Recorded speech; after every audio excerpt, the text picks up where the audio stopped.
வினை ஓடிவிடும் சிந்து கவி பாடி வரோம். ஐயா தந்தனத்தாம் போட்டு வரோம். கந்தவேல பேரை சொன்னால் வந்த வினை ஓடிவிடும் சிந்து கவி பாடி வரோம். ஐயா தந்தனத்தும் போட்டு வரோம். துள்ளி துள்ளி ஓடி வரும் வெள்ளிமயில் வேலனவன் அள்ளி அருள் தந்திடுவான். ஐயா ஐயமதை போக்கிடுவான். துள்ளி துள்ளி ஓடி வரும் வெள்ளிமயில் வேலனவன் அள்ளி அருள் தந்திடுவான். ஐயன் ஐயமதை போக்கிடுவான்.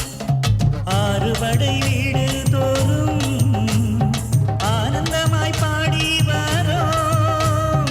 அண்டி வரும் பக்தருக்கு ஆதரிக்கும் ஆண்டவரே.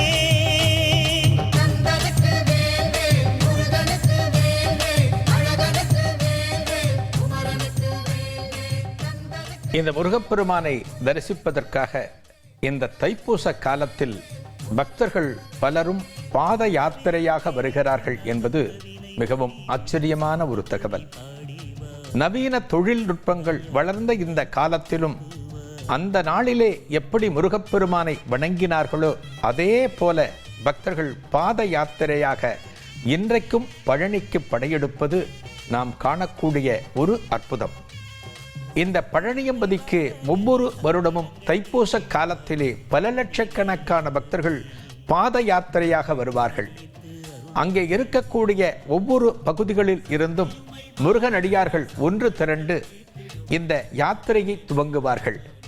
எப்படி சபரிமலைக்கு நாம் விரதம் இருந்து மாலை அணிந்து கொள்கிறோமோ அதே போல இந்த பழனியம்பதியில் முருகப்பெருமானை தரிசிப்பதற்கும் பக்தர்கள் மார்கழி மாத துவக்கத்திலே துளசி மாலை அணிகிறார்கள்.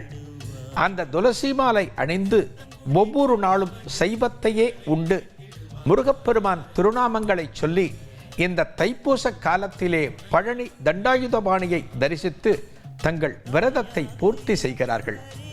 எப்படி ஒரு அற்புதமான நேர்த்திக்கடன் பார்த்தீர்களா? பகவான் எந்த ஒரு காலத்திலும் என்னை கஷ்டப்பட்டு வந்துதான் நீ வணங்க வேண்டும் என்று சொல்லவில்லை. ஆனால் பக்தர்களான நாம் தான் இந்த முருகப்பெருமானை வணங்குவதற்கு அதிக சிரமங்களை நாம் எடுத்துக்கொள்கிறோம் என்று சொல்ல வேண்டும். அந்த முருகப்பெருமானை மிகுந்த கஷ்டத்துடன் சென்று வணங்குகிற போது அந்த முருகப்பெருமானுடைய பரிபூர்ணமான அனுக்கிரகம் நமக்கு கிடைத்து ஒரு நல்ல எண்ணங்களும் நல்ல சிந்தனைகளும் நமக்கு வாய்க்கின்றன என்பது இன்றைய காலத்திலே நிதர்சனம். இதோ பழனியம்பதியில் அந்த தேரானது அசைந்து வருகின்ற காட்சிகளை தற்போது நாம் பார்த்து கொண்டிருக்கிறோம். இந்த பழனியம்பதியிலே இந்த தைப்பூச காலத்திலே மிகவும் சிறப்பு எது என்று சொன்னால் தேரோட்டம்தான். அந்த தேரானது பழனி நகரத்தின் அந்த ரத வீதிகளில் வருகின்ற அற்புதமான காட்சிகளை இப்போது பார்த்து கொண்டிருக்கிறோம்.